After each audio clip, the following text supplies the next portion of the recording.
Howdy folks, and welcome back to Making a Fakemon Region, the show where I discuss making a region based around all the cultures of the world all meshed into one, and then I ramble about making creatures designed to live in this region. Okay? Okay. Now last episode we made Bleg and Priliant, two Fakemon based on the concept of pride. Go check that out if you want to, I'm really proud of them. But today we're talking about three mons what I've teased, well kind of, not teased necessarily, but still, the watermelon, the fox, and the duck thing. No, that's not some weird creepy fairy tale, it's the three Fakemon we're going to talk about today. As, well, the previous episodes we've been doing the early bird route, the early route birds, rodents, and bugs.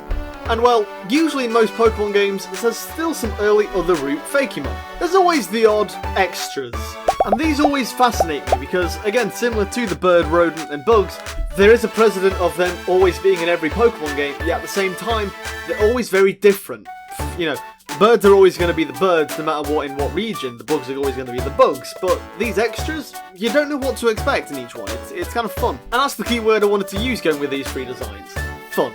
Although this time I did go, with some different inspirations and have some slight story behind them, I just wanted to have fun with these designs, and, well, hopefully you can see that as well. I also wanted to show off another brand new concept to this region. Kinda. It's not like in regional variants like the rodents. Check that video out if you want to see them, by the way. For some reason that video is blowing up. I'm not, well, blowing up compared to my other fake videos. I don't know why, but thanks anyway. Appreciate it to the max. But this concept is similar to the concept of the name pseudo-legendaries. As most Pokemon games have a legendary, a pseudo-legendary is just as powerful as a legendary, but just, it's not up to that level, and I want to do a similar thing with the starters. These three are the pseudo-starters. They're not necessarily as powerful as the starters, but they still undergo the concept of fire, grass and water, and are relatively reliable enough that they can be a good backbone in any team, or, a good backup, if you will. The reason I'm doing this is just because, well, a lot of Pokemon fans like to play Pokemon with challenges. What can limit what type of Pokemon they can catch, or if they can catch Pokemon at all. And one of my favourite things about these types of challenges is that most teams always tend to be different because of, the challenges make them be creative with what Pokemon they use in their team. But in some generations, it's always the same types of teams, So in this region, I wanted to add as much variety as realistically possible, so that, well, by the time people get to the first gym, each team will still be realistically, different enough, I wanted there to be so much variety that it's not too common where you see two teams with the exact same types of Fakemon in them, if that makes sense. So yeah, let's just jump right into it. Let's start with the grass pseudo-starter, Shamelon. Shamelon, meaning sham and watermelon, as you can tell, is meant to be a fake watermelon kind of creature. It's similar to a Voltorb, where if you get close to it, you think it's a Pokeball. Oh no, it's not, explodes. Except Shamelon pretends to be a watermelon, and instead of exploding, it just bites you. Which won't necessarily hurt, it'll sting a bit, but the idea is that Shamelon's insides aren't just watermelon insides, they're actually very toxic. It's like this soft, slushy acid will make up its insides. It usually just lays about in the sun all day whilst, it lets flies come into its mouth and then just immediately dissolve into its, mouth acid. But if a human was to get into it, it'll sting their skin and, stains it red forever. In fact, there's this weird online movement of influencers purposefully dyeing their skin red just because it looks attractive, but don't dye your skin red for that. But yeah, they are literally just watermelons. However, it doesn't say just a watermelon for much longer. Well, a couple thousand years ago maybe, it would have just been a bigger Shamelon. However, due to natural selection, people have selectively bred Shamelon's evolution into something a bit more vicious. A couple thousand years ago, Shamelon were very important as well. They ate flies and any insects that would normally bug people. So when humans were, exploring the world and making new settlements, make new towns and just explore the world, they'd always carry Shamelons with them because they were very useful tools for getting insects. However, the biggest problem was that, they didn't hunt the insects, they just sat there and let the insects come to them. Which is helpful, but as people grew bigger and bigger settlements and the towns got larger and larger, more and more insects came and, just lying about simply wasn't doing a good enough job. So, again, over thousands of years of selectively breeding, they have created the new Shamelon evolution, Terrafelon, or Terrafelon. terrifying and felon. Yes, they've selectively bred it to not just sit there, but actually go out and hunt for the insects, which, yeah, helped the species a lot actually. Instead of just lying there, hoping that insects would come in, now it visibly goes for them and hunts for them, which aided their survival a heck of a lot. And not only that, they can still bury themselves underground. What they do is that they've got these two watermelon munchers things, and if they bury underground, it would look like an actual half-buried watermelon. So if anyone was to dig it up, well, the Terra Felon now has the upper hand, and it can just attack whoever dug up the watermelon, and well, it's now got dinner. It doesn't just eat bugs now, it eats pretty much anything it can. It's quite vicious. Its smiley face is now all scraggled and carved out. I like to think this is because, well, now that it's got munchers, if it ever gets itchy, well, it just scraps out its face, which ended up carving its face to this creepy little grin. And yeah, that's Terra Felon and Shamelon. They are relatively simple designs, admittedly just circles with things added onto them. But I hope you like the idea. I'm not sure why, just the idea of combining a Venus flytrap kind of thing with a watermelon just seemed kind of fun to me. And I guess their types would be poison and grass, obviously, because of the whole, it's a watermelon with acid. My first idea would be water and grass, because, well, watermelon, but at the same time, it's acid, not specifically watermelon, so grass poison. So the grass pseudo starter, now onto the fire one, Froxy, the fox. Of course. Their fur is pretty much always warm, and they're a very common household pet. Their snout can even spark little embers if they get too excited. Their whiskers are extremely sensitive, and they can sense the air density and can essentially use them to predict the weather. And this is useful because, well, they primarily get most of their energy through photosynthesis, aka the sun. They don't live off sunbeams, but it essentially keeps their fur warm, which essentially, gives them their fire ability. It keeps them energetic and powered up. So because of this, if you see a wild Froxy in a city or a town, it's usually meant to be an omen of good weather. As well, they can sense the air density to see where the weather's going to be, so if Froxies show up, well, chances are the sun's going to be there eventually. They're also very good tools for keeping charbuns out of mines. Charbun's another mon I did an episode of. If you want to see it, feel free to check it out. It's a funny coincidence, but it wasn't actually intended for me to have a fire fox and a coal rabbit. I think it was just one came first, and then I knew I wanted to make the other. I think I actually mentioned it in another episode, I can't remember. But anyway, Froxies are very good pets, not just for families, but just for people who perhaps have, emotional problems or mental problems. They're a very intelligent animal and can read people's emotions very well. They're very quick to learn what makes people happy and angry, and so they're very good pets just to help people out and make them feel better. They also love learning to the point where they love it when their owners ask them questions because, well, they just enjoy trying to find the answer out to stuff. To the point where, well, people can start to ask them questions and they can easily tell them back the answer. Obviously not by speaking English, but by writing it down. They're very clever animals. Let's evolve it!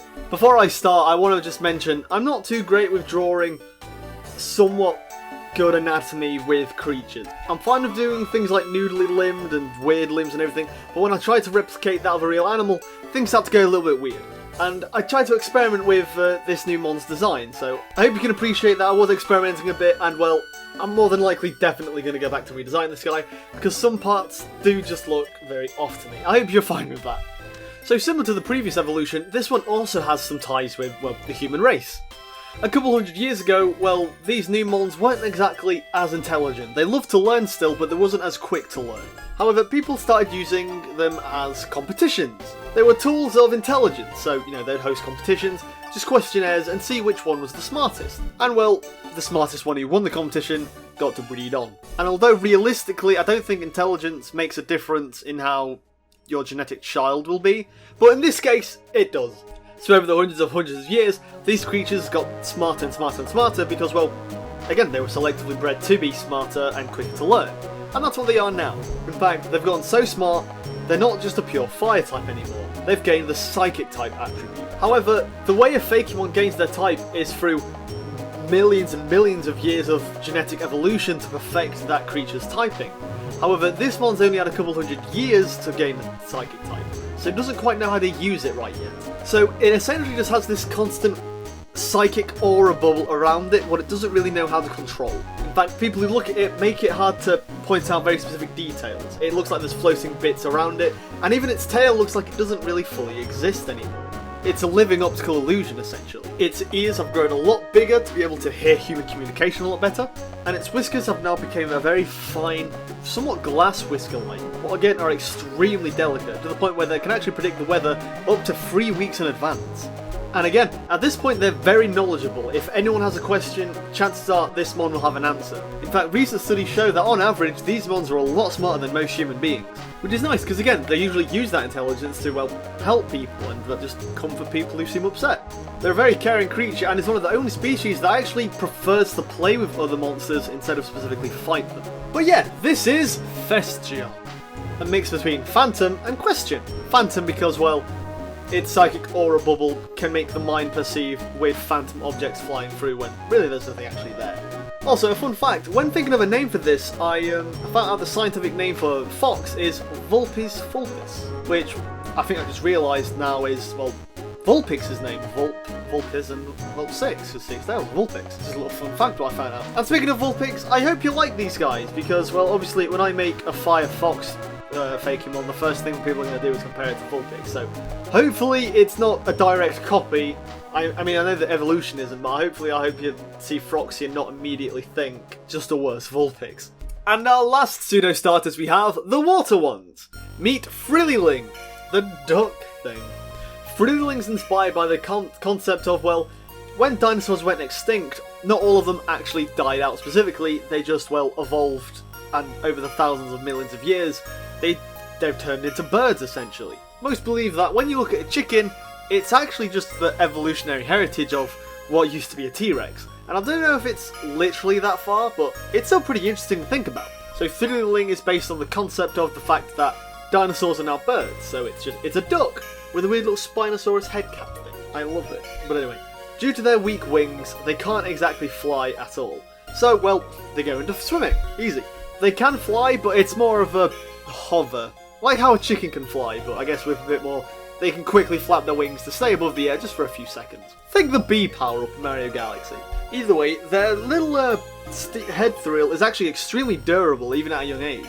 There was even a case where a hunter tried to shoot at its head frill for it to not even be damaged. It got extremely bruised, but it healed perfectly fine. They're also kind of pranky by nature. If they find people or any animal in their pond, they like to use the little head frill to quickly sneak up on them and then just pounce on them. They're not necessarily dangerous as long as you don't anger them, but they do enjoy playing a good prank on you also. They are, however, very protective of their pond what they grow up in. Frillylings and its evolution don't tend to move ponds very much. It's not where they're specifically wild animals just roaming the lands free forever.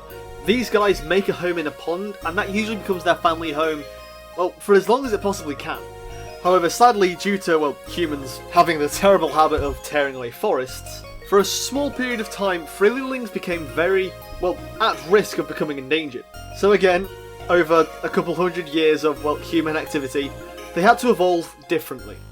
This is Anatidor, a mix between the scientific name for duck and, well, raptor, although the raptor isn't as strong in there. I believe duck's scientific name is Anatidae, so Anatidor. Now, Anatidae used to be relatively docile creatures, but due to the fact that their home was constantly being taken away, they decided to, well, bring their own fight to the table. Despite being excellent swimmers still, they've now gained the ability to be very good runners as well. This is to, again, attack people who are running them out of their ponds constantly. Natural selection essentially meant a weak Anatidor would die, so a strong one would have to survive, and breed on until the point where, well, most Anatidors are relatively dangerous. They've now become excellent attackers. Their head frill's still extremely durable, they've now grown a body frill, what's also durable, and they've got an incredibly sharp beak. Originally this was so they could pinpoint locations and hunt for fish very well, and well, now it's to just attack machinery what tries to take away its home. Now I didn't mention this with Frillylink, but they're actually very easily attracted to bright lights. This is quite useful as, well, machinery has bright light so they can pinpoint their location, but it also gives them a reason why their tails are so brightly coloured, so it helps Frillylings find their mummies and daddies if they ever get lost. They've even given up the point of trying to evolve bigger wings so they can fly better, as, well, their legs and swimming is just a lot more efficient for them. And although they're very well equipped, sadly, so are humans. Luckily, most humans have now given up the point of trying to tear away Anatidor's homes, not just because, well, they're losing a battle, but just because it's not ethically right. But sadly, still most Anatidors still have, well, torn up head fins and body fins, and are usually covered in scars and bruises from their battles. Not just from humans, granted, also from predators and, well, perhaps other things they might fight. But yeah, the battled up, bruised dinosaur duck. Probably a water fighting type. So yeah, there's Anatidor, the dinosaur duck. I already explained him. But yeah, they're all 3 pseudo starters. Do you like them? And did you notice the theme between all 3 of them? The whole concept of, well, human activity has changed a lot of species around the world, and that's not just with animals, that's also with plants, and just, well, the world in general. Humans have made a huge impact, some for better and some for worse, and well, that's the theme with these 3 Pseudo starters. I hope you like their designs. I know they're not necessarily as good to some extent as my other designs. I did experiment a bit too much, I guess you could say, with them, but I really like them, and sadly they were slightly rushed due to, well, an update, but I'll get into that a bit later. But either way, I'm glad you like them. Let me know which one you would pick. Well, catch in the wild. They're not starters where they're given out to you, they are just wild mons still. But yeah, next episode I'm not actually sure what I'll do next. Maybe I'll just, tackle a certain type. I'll make, maybe a grass type video where I make a couple of grass types and some fires maybe. We are leaving the early route after all. I guess maybe the next thing I should do is logically just do some middle game Pokemon you'd find. Maybe? I'm not sure yet. I'll need a bit more time to think about it. But either way, before you go, I just wanted to give a quick channel update because some things are going to change. At the time of recording this, I am less than 12 hours away from moving out, which is a pretty big change considering, well, I'm a nerdy weirdo who draws weird monsters. I haven't seen sunlight in over 2 years. And well, I've kept it no secret that I want to become a game designer. And there's a certain game that I'm working on, a passion project I guess you will, what I'm really excited for, and when I move out, I want to put, well, a lot more time into it than I have been doing. So, I'm kind of just taking a break from the internet for a while, but only kind of. Basically, I'm not going to be doing Fakemon for a while. I'm still going to be releasing them, just they're not going to be as common, only for a couple of months. I can't explain it, but let's say if I was to release one every 2 weeks, I guess the difference would be it'd probably be around one a month now, for a couple of months. To remedy this, what I've done is I pre-recorded a bunch of gameplay videos, which, if you've been on the channel before, you're going to know they do nowhere good as the Fakemon, and I don't blame them at all. And I know it's bad to have a channel what has multiple themes going, apparently that's really bad for the algorithm. At the end of the day, this channel did start off as a gameplay channel, and although moving forward, I do want to turn it into a bit of a doodle channel where I talk about game concepts and other designs like that, I do still have some pre-recorded games what I had fun doing, and hopefully you'll have fun watching if you want to watch them. I've got 2 series what are going to start coming out in a few weeks, both of different games, and you'll get like an hour a week, basically, of each. So I'm basically just saying, if you're here for the Fakemon and you don't want to see my gameplay videos, well, sadly that's going to be the case for a few weeks. So if you want to unsubscribe, I totally understand, but promise me you'll subscribe back when I finish those 2 series, okay? You better. Let me know if you actually do that. I want to know when you're back. It'd be nice to see you again. Either 50 subscribers, now we're on 60 already. So, it's amazing. I understand I might lose a couple because, well, people don't really come to my channel for gameplay videos, and that's what I'm going to be doing for the next few weeks. But that's not necessarily replacing the Fakemon videos, it's just, if I wasn't uploading those gameplay videos, I wouldn't be uploading anything to the channel. So it's just something to upload. I will, I guess, just have a little bad language warning as well, because, well, I do have a bit of a potty mouth when I get angry, I'll admit. Nothing a big boy like you can handle, right? So anyway, I've set most of these videos to automatically upload, so, well, I'm going to take a break from the internet. I hope you enjoyed this video, guys, and hopefully, I'll see you all again soon. Thank you all so much for watching, enjoy the rest of your day, take the best of care of yourselves, and I'll see you in a few months. Toodaloo, bye.